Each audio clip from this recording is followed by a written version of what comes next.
سلام، من با یه ویدیو دیگه برگشتم. امیدوارم که حال دل همتون تا اینجای روز خوب بوده باشه. داشتم به این فکر میکردم که احتمال داره شما به این فکر کنید که چرا حرف زدن برای من راحت تر از دیده شدنه. ببینین، این نه ترسه و نه ضعف منه. من فقط یه نوع مرزگذاری کردم و به نظرم یه نوع انتخاب آگاهانه است که انجام دادم. میدونید بعضی حس ها رو نمیشه گفت، بعضی از احساسات ما خیلی خصوصی هن. خیلی حرف ها برای همه نیستن. من دلم میخواد بابت چیزایی که تو فکر و قلبم میگذره قضاوت نشم. به نظرم صدا خیلی امنیت داره تا تصویر آدم ها رو محدود میکنه و آدم ها با ظاهر قضاوتت میکنن، ولی من میخوام حرفم شنیده بشه، نه اینکه دیده بشم. به نظرم هر کسی حق داره بخشی از وجود خودش رو پنهون کنه و بعضی از احساسات وقتی که شنیده میشن معنا پیدا میکنن. میدونین، دلم میخواست اینجا یه فضایی برای من باشه که بتونم حرف دلم رو بزنم. مطمئناً خیلی از آدم وجود دارن که مثل من فکر میکنن، احساساتی مشابه احساسات من دارن. تا همین چند سال پیش خودم به این فکر میکردم که شاید یه سری احساسات فقط مختص منه.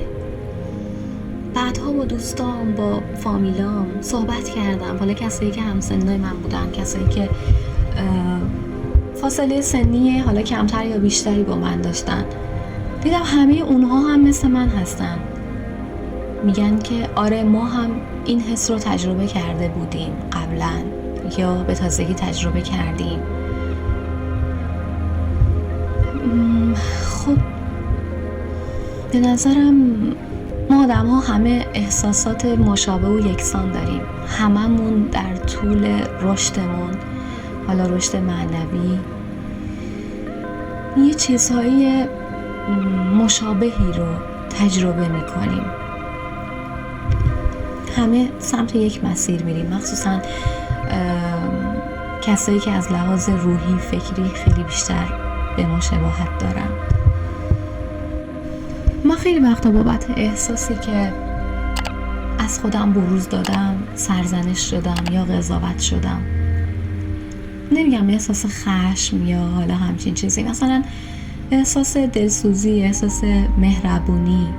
بعد که مثلا به یکی دیگه گفتی، از حست حرف زدی، دیدی که یک جایی بر علیه تو استفادهش کرده یا مسخرت کرده. تشخیص این که کدوم حرف رو به کدوم یکی از اطرافیانت بزنی خیلی سخته به نظرم. شاید گفتنش آسون باشه، هر سخن جایی یا هر نکته مکانی دارد، ولی به نظر من سخته. میدونین چرا؟ چون آدم ها در طول زمان تغییر میکنن. شاید مثلا تو 3 سال پیش یه نفری رو میشناختی که میتونست برای تو تکیه‌گاه باشه و حرفت رو کامل بهش بزنی، ولی میای 3 سال بعد حرفت رو میزنی و اون آدم دیگه اون آدم سابق نیست. اخلاقاش تغییر کردن، اون آدم عوض شده و بعد از گفتن این که چیزی رو میگی پشیمون میشی، میگی خب من چرا اینو بهش گفتم، چرا این کارو کردم. این هم چیزی بود که امروز به ذهنم رسید، گفتم باهاتون در میون بذارم و بهتون بگم در موردش. خلاصه که خیلی از آدم ها لایق این نیستن که ما حرف دلمون رو براشون بزنیم. من اکثرا برای زدن حرفای دلم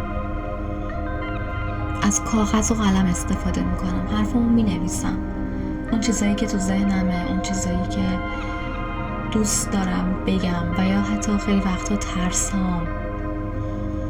همه ما یه سری ترسایی تو زندگیمون داریم که مانع پیشرفت ما میشن، مانع این میشن که کاری رو شروع بکنیم، حتی فکری رو شروع بکنیم. مثلا پیش میاد برامون از فکر کردن به انجام همچین کاری هم میترسیم، حالا چه برسه به اینکه بخوایم انجامش بدیم. ولی خب اینجور وقتا واقعا کاغذ و قلم به آدم کمک میکنه. من چند وقت پیش یه ترس خیلی گنده‌ای داشتم، خیلی ترسم بزرگ بود، خیلی بزرگ بود از نظر خودم، در حالی که ممکن بود به کسی دیگه میگفتم اصلا همچین چیزی نمیشد. من رو ببخشین، در حال ضبط بودم که صدام کردم. ولی داشتم در مورد اینکه ترسم خیلی گنده بود از نظر خودم میگفتم. واقعا از نظر من خیلی گنده بود. نوشتمش، تمام اون چیزایی که اذیتم میکرد، همه اون باورهای محدود کنندم، همه اون فکر و خیالاتی که چشامو میبستم گاهن قبل خواب میومدن تو مغزم، همه اینا رو نوشتم. گفتم آقا من این ترس رو دارم، به این دلیل، به این دلیل، به این دلیل، این نوع ترس رو دارم، اون ترس رو دارم، اینجوریم، اونجوریم، همه رو نوشتم. ولی یهو به خودم اومدم دیدم مثل قند توی آب حل شده، دیگه اون ترس رو ندارم و از دست همون مسئله هم خلاص شدم. چیز جالبش این بود که از دست همون مسئله هم خلاص شدم. خیلی برام جالب بود. اینجا بیشتر به این نوشتن ایمان آوردم، یعنی ایمان دوباره آوردم و برام جالب بود و به عنوان یه خواهر کوچکتر بهتون توصیه میکنم که حتما شما بنویسید. یادم چند وقت پیشترها یکی از دوستام یه پستی تو اینستاگرام برام فرستاد که در مورد نوشتن و جذب خواسته ها و اینا بود. گفتم ببین من دیگه از نوشتن زده شدم، انقدر که نوشتم و بهش نرسیدم، دیگه دلم نمیخواد بنویسم. گفت ببین تو خوب ننوشتی، اون چیزای اصلی رو ننوشتی، ببین محدودیت هایی که داری رو بنویس، نه اینکه چیزهایی که میخوای، اون چیزی که اذیتت میکنه رو بنویس. و همین کار رو کردم و جواب گرفتم. گاهن یه کسایی به ما یه چیزایی میگن، مثلا میگن بنویسین تا به شما داده شود، بخواهید تا به شما داده شود، ولی نمیگن چه جوری، با چه اندیشه‌ای، با چه حضور قلبی. به نظرم چه جوری انجام دادنش برای هر کسی متفاوته. حالا مثلا ممکنه یه سخنرانی بیاد به ما بگه که اینجوری بنویس، اونجوری بنویس، ولی اصلا رو ما جواب نده. چون من اینجور سمینارها رو خیلی رفتم، سمینارهای موفقیت و فلان،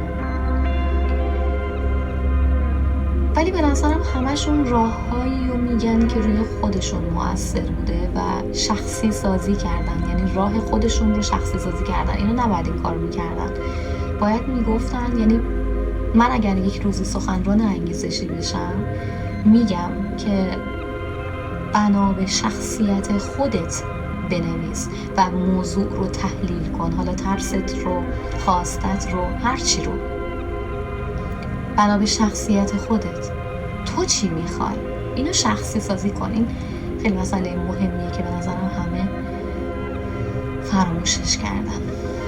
خب من بیشتر از این وقت شما رو نگیرم. امروزم به قولی که به خودم دادم عمل کردم و وایس گذاشتم. امیدوارم که روز به روز حال دلتون بهتر از دیروز باشه.